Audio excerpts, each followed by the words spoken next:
in diligence, the financial piece, that's math. It's going to reveal itself.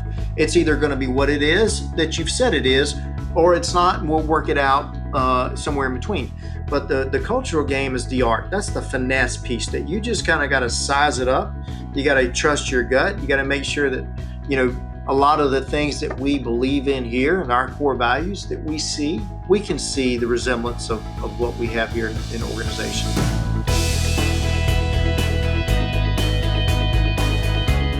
Have you ever wondered what makes some companies grow while others plateau or fade away? Or what makes an inspirational leader versus someone who teams dread working for? On this podcast, the executive team at Thinc Strategy chat with business leaders who share their lessons and journeys, their strategies on growth and leadership, and how they're continuously thinking ahead. On today's episode, Thinc Strategy's Karen Albritton welcomes Berkley Stafford, CEO of TransImpact. At TransImpact, Berkley has guided the company's transformation from being primarily a shipping negotiation and audit provider to an industry leader offering the first end-to-end supply chain technology solution. Here's Thinc Strategy Advisor, Karen Albritton. I know that you've talked a little bit about some of the newer aspects of TransImpact, and I know that acquisitions have been a part of your growth strategy. Could you talk a little bit about the role that acquisitions have played in growing TransImpact? Yeah, they've been extremely beneficial for us, but it's an assessment that every company has to make, and it's a build or buy. And what's the overall objectives? Why would you build versus buy? In our simple assessment, or our perspective, I should say, we want to own as much of the technology as we possibly can. The environment that we have within our ecosystem is extremely data rich, and making sure that we have a good hold on the technology and its strategic path forward is very important to us. So we like the ability not to partner, but to either build it or buy it. So what the acquisition strategy has allowed us to do is accelerate our ability to be competitive in areas that we traditionally were not. I'm talking about the Abracast division and some of our parcel SaaS-based products. It would have taken us years to develop what was already available in the market. So what we knew, Karen, is there is a specific niche and area of expertise that we have that we felt was best in class and what really built this business. And that's our foundational knowledge of parcel. We had great technology, but we saw the ability to take it to the next level. And we needed certain catalysts within that technology platform to get us there. And so what you evaluate is, hey, and we're private equity owned. So, there's a timeline that you're operating within. And we have great partners within our private equity company. And their philosophy, which we very much embrace, is let's act like we're going to own this company forever, and we'll deal with what comes later. And that's been a phenomenal attitude for us because it allows us to truly stay focused on what's the long-term strategy by the technologies and or the companies that would help facilitate that strategy. And then along the way, just our enterprise value will take care of itself. So it's allowed us to shorten the window of becoming competitive where we wouldn't have been able to had we decided to build the technology. And as fast as technology changes, Karen, you know this, by the time you build it, you're already behind. So let's jumpstart it and then maintain it. That's kind of what will have been our strategy. Yeah. So, you really didn't need to go out and recreate the wheel. Something was already there. You could identify it and go out and find it and acquire it and bring it to the market and bring it to bear on your clients immediately, right? That's exactly right. So one of the criteria or the characteristics that we use within whether or not we buy it or build it is a very honest approach. Does somebody have something better than we do?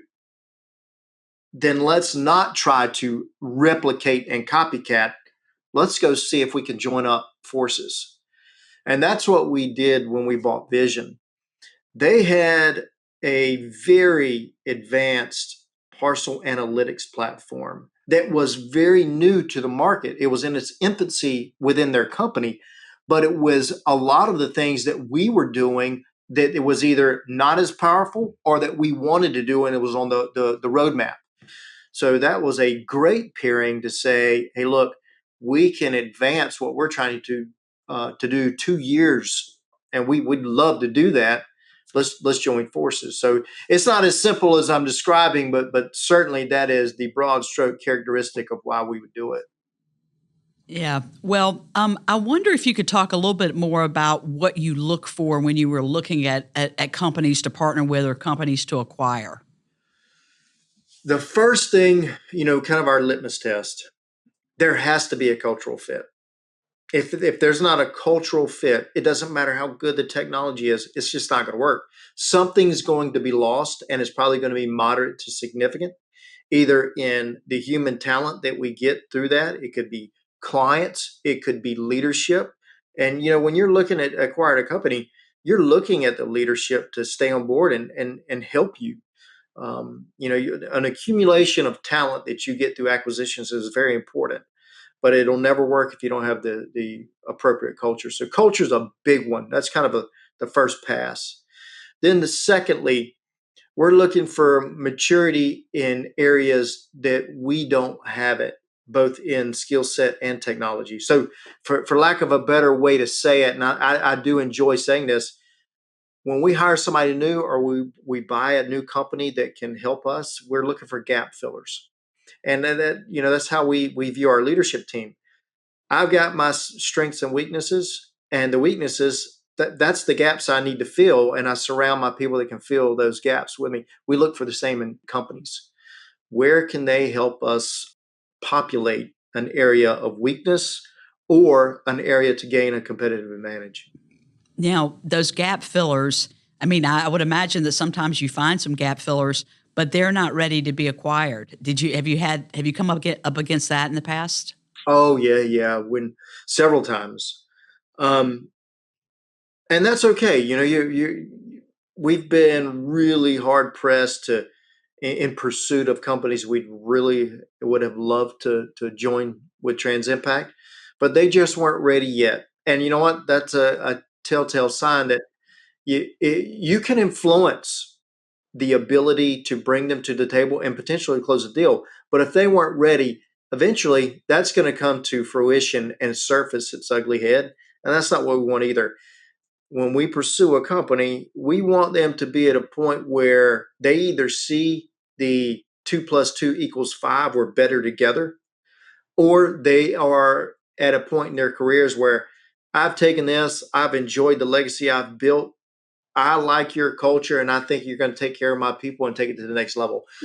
One of those two frames of mind we'd love to see, but if it's a forced entry, so to speak, we kind of back off of that one pretty quick. Right, right. Now, so when you do acquisitions, you're looking in some cases for these gap fillers that may be technology, they may be people. I suppose you're also in some cases acquiring client relationships as well, right? Yeah, and that's exactly right. I was more focused on the finesse game of the acquisition and in your previous question. But when we really get into it and we start down the path of diligence, you learn a lot. You learn what you did wrong on a few acquisitions, what you'd like to do better. Some of the learnings that we've gleaned are when we look for a tuck-in, a nice, we'll call it quick. None of them are quick, but quicker acquisition. We're looking now for maturity within a sales force. We're looking for a sizable client base, and we're looking for compatibility. So, in a few of the acquisitions that we've made, we've had phenomenal technology, but all the components or the puzzle pieces around that technology were immature, not immature in anything other than they just didn't, that wasn't their focus. A great example would be we bought great technology, but they didn't have much of a sales team. They didn't have much of market outreach to start looking at client acquisition. One of our chapters was, hey, we realized one day we've sold $10 million in annual recurring revenue. Well, we don't have a SaaS-based infrastructure to support the $10 million we did. So we were kind of the opposite several years back.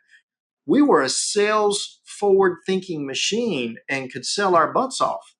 But now we got to catch up and play operational situations so that we can retain the very clients that we're influencing and winning. So we were able to catch up fast on that, and some of it came through acquisition, some of it came through significant investment. This calendar year, as a matter of fact, being probably the most significant investment we've ever made in the history of our company. So you learn a lot along the way, but most definitely we look for more maturity in the infrastructure of what we're buying versus just technology, and then also the moderate sized client base. So I know that culture is super important at TransImpact, and I know that you have really worked to find acquisition partners that match your culture or that will fit. Do you have any advice for how you evaluate that culture before you get to a point of where you've done an acquisition? Yes, you've got, first of all, there is no substitute, in my opinion, for face to face. You can't do these types of significant change and dynamic environmental, cultural impact decisions without you going to their team coming down here, and you meet the layers below. It's all well and good for somebody to hear me run my mouth, but how about go and review or talk to some of our employees, kind of call me out and test me. Am I saying the appropriate and accurate things about our culture? If I am, you should hear it from the employees that work here. We look for that same thing on the other side. And you got to spend some time together. You really do. That's in diligence, the financial piece. That's math. It's going to reveal itself. It's either going to be what it is that you've said it is, or it's not, and we'll work it out somewhere in between. But the cultural game is the art. That's the finesse piece that you just kind of got to size it up.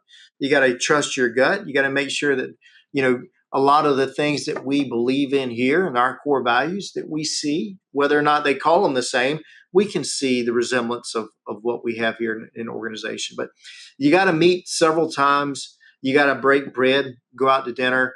You got to ask very honest questions and expect honest answers. And just tell it like it is, because nobody wants to put these things together and then it failed. So all things considered, Karen, if you simply agree that we're going to work the math out, the money's going to be there, let's make sure that we like each other. Exactly. So you've done multiple integrations. I wonder if you've learned anything through that process of bringing companies together. That is, you say learn, that's the equivalent of we've failed a lot, and that's what we learned from. And failure is the best teacher. One of the things that we learned is whatever amount of time you think it takes to integrate, double it. Do you need to integrate within the first year? Don't rush. And that we caught ourselves doing that. Hey, we bought this company. Let's merge the back end. Let's get the sales force together. Let's do all these things, cross sell, all these things that are in your mind. And it's almost like your eyes are bigger than your stomach. Your strategic vision is a lot faster than the vehicle that you're traveling in. So you need to slow down. You've bought a very successful company with great talent, with a good culture for a reason. Don't start jacking it up because you want to hurry up and put things together.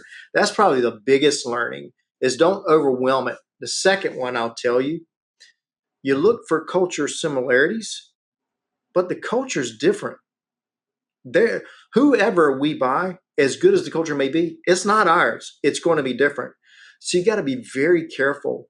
People, if they're as ferocious as we are about our culture and the preservation of it, we gotta walk on eggshells for a little bit, make sure we don't disturb that, because then you will send up red flags, and people don't like that. So I would say speed and velocity of integration, and then careful on the culture you're buying is not yours, and realize that and find the best of both worlds. That's super helpful. Thank you for that. I know that you all have shifted now from being, you started as a services business in many respects, and now you are moving forward as a technology company. I guess one thing, almost every CEO is looking at how they better deploy technology to support their business.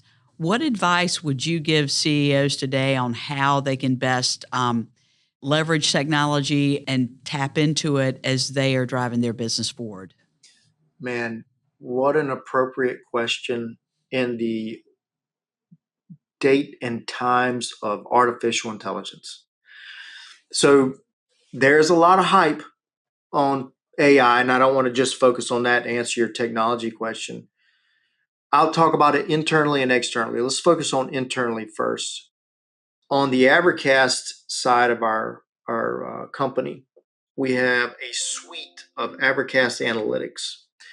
And there are finance modules, there's sales and order modules, a whole host of things that help you run your business.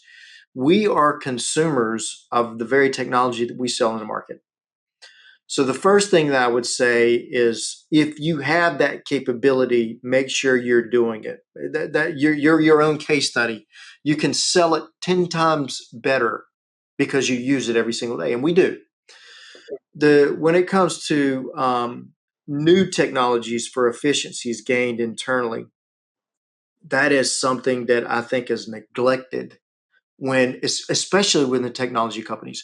You're so hyper focused on that external client, and you're going to have technology within your organization that can support running the company, but that's not your focus. It's funny that we're talking about this because we literally are putting the same methodology that we put together a product roadmap.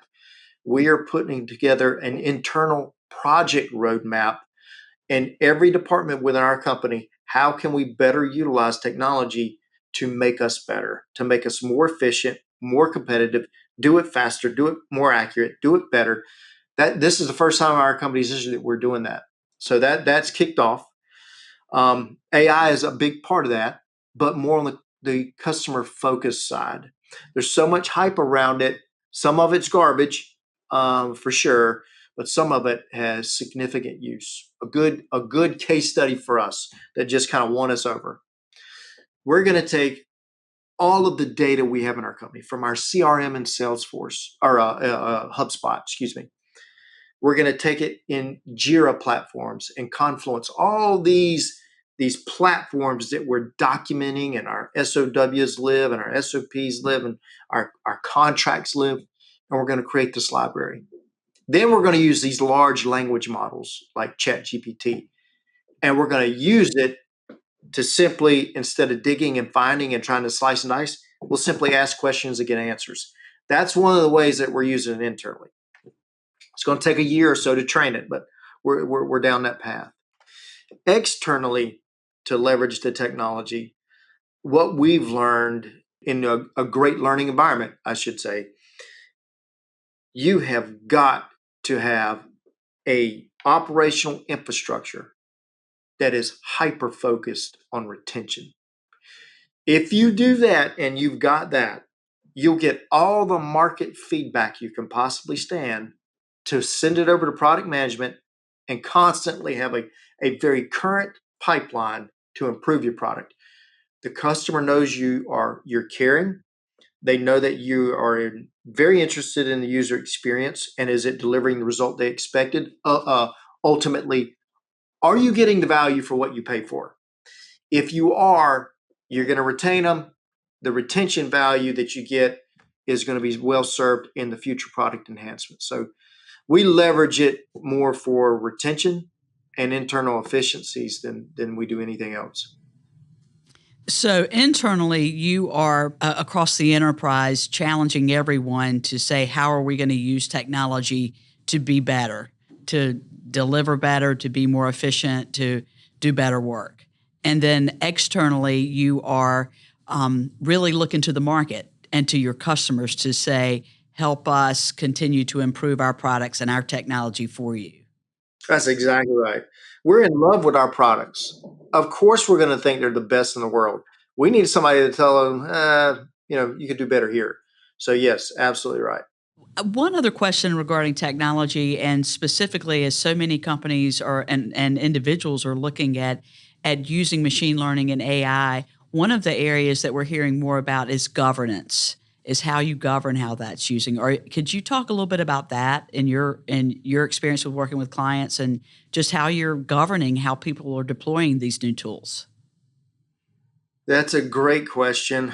We are at the very tail end of concluding SOC 2 compliance, which is a major governing arm of the company now that has its hands in every facet of this overarching governance that you're talking about. More importantly, we've got there's two mechanisms, I'll say, within our organization to help us. The first one is a risk committee. We've got a risk committee.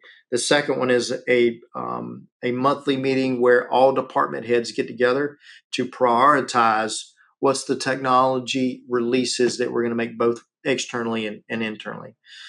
The overall governance certainly rests with our CTO, who does a phenomenal job, who has a lot of support from our CPO. Those two departments alone, though, we meet on a quarterly basis to digest in nothing but strategy, which is dominated in the last few years by technology. So I would say governance, while it might be resting in the CTO's hands, the whole entire leadership team and our department heads, we have a vested interest in the overall governance of all technology. So I don't know if that answers your question, but we've transitioned our mentality to exactly that. Well, Berkley, this has been terrific. It's been great catching up with you. I have just one last question for you. That is, what do you do, or how do you prepare yourself to think ahead? Oh, man.